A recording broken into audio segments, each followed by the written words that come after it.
There's something deeply unsettling about being misunderstood in a very specific way. When people reduce you to something harmless, something soft, something predictable, they look at your restraint and call it innocence. They look at your patience and call it weakness. They look at your silence and assume there's nothing behind it.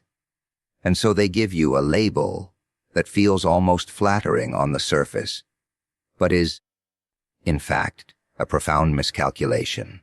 Because what they fail to recognize is that what appears as light is often forged in confrontation with darkness. That what looks like calm is frequently the result of chaos that has already been faced, endured, and brought under voluntary control. You don't become good by accident. You don't become disciplined, measured, and precise without first encountering the very forces that could have made you dangerous in a far less controlled way. And that's where the tension lies. Because the same person they call an angel is someone who has looked directly at what frightens others. Impulses, aggression, the capacity for destruction, and instead of being consumed by it, has integrated it. Not eliminated it, not denied it, integrated it. And that's a very different thing. Because something integrated doesn't disappear. It waits. It listens. It obeys. So when they stand there, comfortably placing you into a category that makes them feel safe, they're not seeing the full picture. They're seeing the surface, level order, but not the underlying structure that makes that order possible. And the truth is, order without the capacity for chaos isn't virtue. It's fragility. It's naivete. What actually commands respect, what actually alters the way the world responds to you, is the quiet recognition that beneath your composure lies something formidable, something that could act, could disrupt, could push back, but chooses not to, except when it becomes absolutely necessary. And that's precisely why your presence unsettles certain people in ways they can't quite articulate. Because on some level, they can sense that what you've built within yourself is not just goodness. It's controlled power. It's the ability to navigate darkness without becoming it. And for those who rely on manipulation, on chaos, on exploiting weakness, that's a problem. To be perceived as harmless is, in many cases, less an accurate assessment of your character and more a reflection of the observer's limitations. Limitations in perception, in experience, and, perhaps most importantly, in their willingness to confront complexity. People have a tendency to simplify what they do not immediately understand. It's cognitively efficient. It allows them to move through the world without constantly reassessing every individual they encounter. But that efficiency comes at a cost, because when they look at you and conclude that you are harmless, what they are often doing is compressing a multi-layered personality into something flat, something digestible, something that doesn't require deeper engagement. And that compression is not neutral. It reveals something about them. It suggests that they equate quietness with weakness, restraint with incapacity, and composure with passivity. These are not trivial assumptions. They are rooted in a worldview that prioritizes what is immediately visible and dismisses what is latent, what is potential, what is deliberately held back. So when you don't react impulsively, when you don't assert dominance in obvious or aggressive ways, they interpret that absence of display as an absence of ability. But that's a categorical error, because the absence of evidence is not evidence of absence, particularly when what is absent is something consciously withheld. There is also a subtle psychological comfort in labeling someone as harmless. It reduces uncertainty. If you are harmless, then you are predictable. If you are predictable, then you are manageable. And if you are manageable, then you pose no threat to the existing structure of their world. Socially, psychologically, even hierarchically. That's reassuring, especially for individuals who rely on stability in their assumptions about others. But that reassurance is fragile, because it is built on an incomplete model of who you are. What complicates this further is that genuinely capable individuals often do not feel the need to advertise their capability. In fact, there is a strong argument to be made that the more integrated and disciplined a person becomes, the less overtly they display their strength. Not because they lack it, but because they are not governed by the impulse to prove it. They understand the cost of unnecessary conflict. They recognize that power, when exercised indiscriminately, leads to chaos rather than order. So they choose restraint, not as a default born of weakness, but as a strategic decision grounded in awareness. And that's precisely where the misinterpretation becomes most pronounced. Because from the outside, restraint and incapacity can look remarkably similar. Both involve a lack of visible action. Both can appear as silence, as stillness, as non-engagement, but internally, they are radically different states.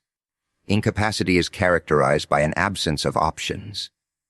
Restraint, on the other hand, is defined by the presence of options and the deliberate choice not to act on them. So when someone calls you harmless, what they may actually be revealing is that they have neither the perceptual acuity nor the experiential depth to distinguish between those two states. They are not seeing the tension you carry, the discipline you've cultivated, or the boundaries you've chosen to uphold. They are seeing a simplified version of you that fits neatly within their existing framework. And there's a certain danger in that, not necessarily for you, but for them. Because underestimating someone who has both the capacity for action and the discipline to regulate it is a mistake that tends to correct itself abruptly. Not because such a person is seeking to prove anything, but because reality has a way of asserting itself when pushed beyond a certain threshold. And when that happens, the discrepancy between perception and actuality becomes impossible to ignore. There is a pervasive and, in many ways, dangerously simplistic assumption that virtue is synonymous with the absence of darkness, that to be good is to be free of aggressive impulses, free of resentment, free of the capacity to harm. It's an appealing idea, particularly because it offers a clean, almost sanitized image of morality. But it collapses under even a modest degree of scrutiny, because it ignores a fundamental aspect of human nature, the undeniable presence of potential for destruction within every individual. To deny that capacity is not to eliminate it. It is to render yourself unconscious of it. And what remains unconscious does not disappear. It operates in ways that are indirect, uncontrolled, and often far more damaging precisely because it is not acknowledged. So the person who insists that they are entirely free of darkness is not virtuous. They are naive, or worse, they are blind to the very forces that can govern their behavior under pressure. Real virtue emerges from a far more difficult process. It requires that you first recognize, in a very honest and unflinching manner, that you are capable of actions that are not only undesirable, but potentially catastrophic. That you have within you the same structures that, under different circumstances, could manifest as cruelty, manipulation, or even outright destruction. This is not a comfortable realization. It destabilizes the image you might prefer to have of yourself. But it is also the necessary starting point for any genuine moral development. Because once that recognition is established, the question becomes, what do you do with it? And this is where the distinction between suppression and integration becomes critical. Suppression is an attempt to push those darker elements out of conscious awareness, to deny them, to reject them, to pretend they are not part of you. But that strategy is inherently unstable. What is suppressed tends to re-emerge, often in distorted and exaggerated forms, precisely because it has not been given structure or direction. Integration, by contrast, is a process of bringing those elements into conscious alignment with your values. It is the deliberate act of understanding your capacity for aggression, for example, and then learning how to channel it in ways that are productive rather than destructive. It is recognizing that the same force that could be used to harm can also be used to defend, to assert boundaries, to confront injustice. But that transformation does not happen automatically. It requires discipline. It requires self-awareness. It requires a willingness to take responsibility for what you are capable of, rather than disowning it. And this is where true virtue begins to take shape, not in the absence of power, but in the regulation of it. Not in being incapable of doing harm, but in choosing, consistently and consciously, not to act on that capacity, except when it is justified and necessary. That choice carries weight, because it is made in the presence of genuine alternatives. It is not the default behavior of someone who lacks options. It is the deliberate stance of someone who has them. There is also a certain strength in this kind of integration that is immediately recognizable, even if it is not always consciously articulated. People can sense when someone has confronted their own darkness and brought it under control. There is a stability there, a kind of groundedness that does not rely on external validation. It is not performative. It does not need to announce itself, and that, paradoxically, makes it far more compelling than any superficial display of goodness. Because superficial goodness is brittle. It depends on circumstances remaining favorable. It depends on not being tested beyond a certain point. But integrated virtue is resilient. It has already accounted for the possibility of failure, of conflict, of pressure. It has already engaged with the internal forces that might otherwise lead to collapse. And as a result, it does not fracture as easily when those forces are encountered in the external world. There is a strong and deeply ingrained tendency to treat the darker aspects of one's personality as something alien, something intrusive that must be rejected outright, as if it were an external contaminant rather than an intrinsic component of the psyche. People often speak about their anger, their aggression, their capacity for resentment as though these elements are entirely separate from who they really are. And in doing so, they create a kind of internal division that is not only inaccurate, but also profoundly destabilizing. Because the reality is that your shadow, those traits you would rather not identify with, is not an optional add-on to your personality. It is part of the total structure. It contains within it a significant portion of your potential energy, your assertiveness, your ability to confront, to resist, to push back against what is unjust or misaligned. And when you reject it completely, when you attempt to disown it, what you are effectively doing is severing yourself from a critical source of strength. Now, that doesn't mean the shadow should be expressed impulsively or without constraint.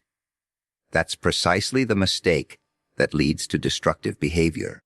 But the opposite mistake, pretending it doesn't exist, is equally problematic. Because what is denied does not vanish. It becomes autonomous. It operates outside the domain of conscious control. And in that state, it is far more likely to manifest in ways that are disproportionate, misdirected, or even harmful to the very structures you are trying to maintain. So the task is not elimination. The task is understanding. It is the careful and often uncomfortable process of examining those aspects of yourself that you would prefer to ignore. Why do you feel anger in certain situations? What triggers your impulse to dominate or withdraw? Where does your resentment originate? And what does it reveal about your unmet expectations or violated boundaries? These are not trivial questions, and they do not have simple answers.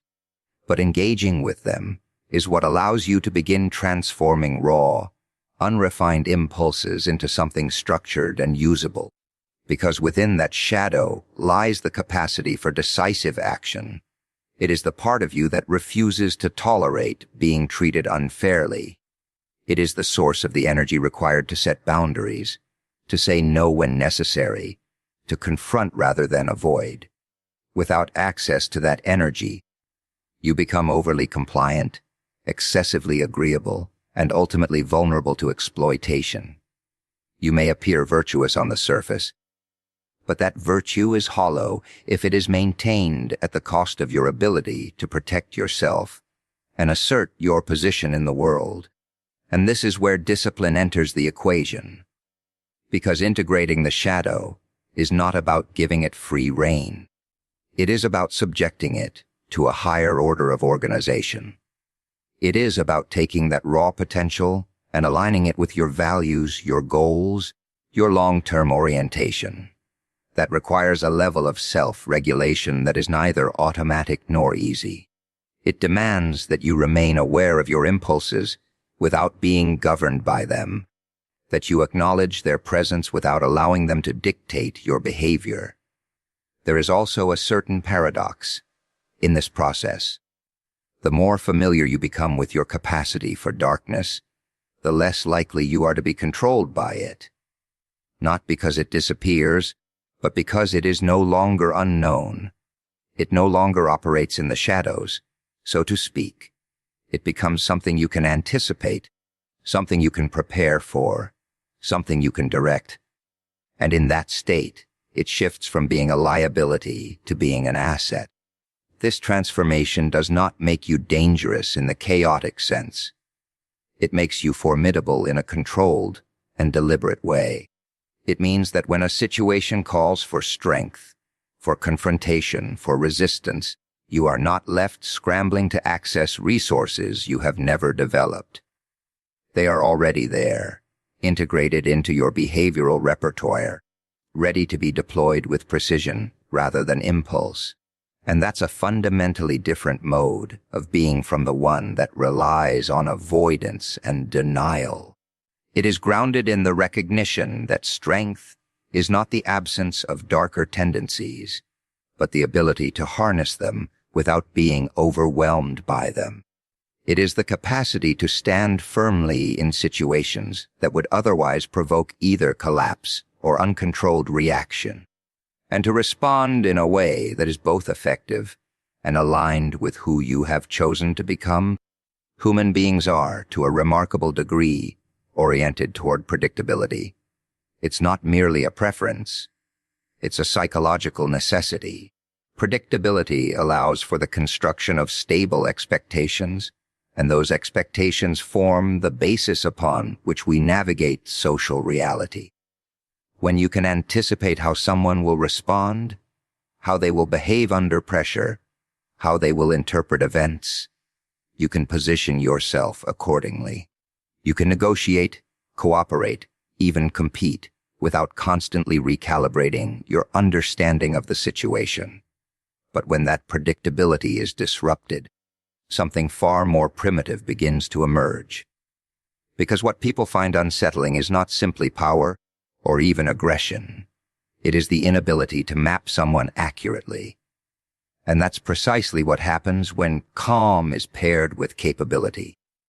When an individual presents themselves in a composed, measured, and controlled manner, but simultaneously carries an underlying sense of strength that is not immediately expressed, it creates a kind of cognitive dissonance in the observer. The signals don't align with their expectations. The behavior doesn't fit neatly into a predefined category. Most people rely on surface, level cues to assess others. Tone of voice, posture, willingness to interrupt, displays of dominance. These are the markers that are typically used to determine who is assertive, who is passive, who is likely to push back, and who is likely to yield. But when someone does not conform to those visible patterns, when they do not engage in overt displays of dominance, yet do not exhibit signs of submission, the usual interpretive framework begins to break down. And it's in that breakdown that discomfort arises. Because now the observer is faced with uncertainty. They cannot easily determine your limits. They cannot predict your reactions with the same level of confidence. And in social dynamics, uncertainty often translates into perceived risk. Not necessarily because you are behaving in a threatening manner, but because you are not behaving in a way that can be easily categorized or anticipated. There is also a deeper layer to this, one that operates beneath conscious awareness. People are constantly, and often unconsciously, testing boundaries. They make small moves, subtle provocations, minor encroachments, slight shifts in tone, to gauge how others will respond. These tests are not always malicious. They are part of the ongoing negotiation of social hierarchy and personal space. But they rely heavily on predictability. If they know how you will respond, they can adjust their behavior to either accommodate or exploit that response.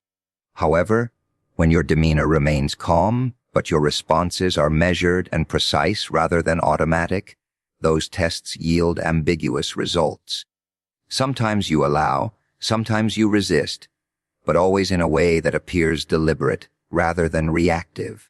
And that inconsistency, though it is not actually inconsistency, but rather context-sensitive behavior, makes it difficult for others to establish a stable model of your behavior. That difficulty can be interpreted as unease. Because if someone cannot predict you, they cannot easily control or influence you. And if they cannot do that, then the usual strategies they rely on, whether cooperative or manipulative, become less effective. So what they experience is not necessarily fear in the conventional sense, but a kind of psychological tension, a recognition that there is more going on beneath the surface than is being explicitly displayed. It's also worth noting that this kind of presence does not require overt assertion to be impactful. In fact, its strength lies precisely in its subtlety. When calm is genuine, when it is not a facade, but the result of internal organization and self-regulation, it carries a certain weight. It signals that the individual is not easily destabilized, not easily provoked into losing control. And that in itself is a form of power that does not need to be advertised. Because what is truly unsettling is not loudness or aggression. Those are, in many ways, easier to interpret and respond to. What unsettles people is the quiet indication that someone has access to a wider range of responses than they are currently choosing to display. That there is a depth of capability that remains, for the most part, concealed but undeniably present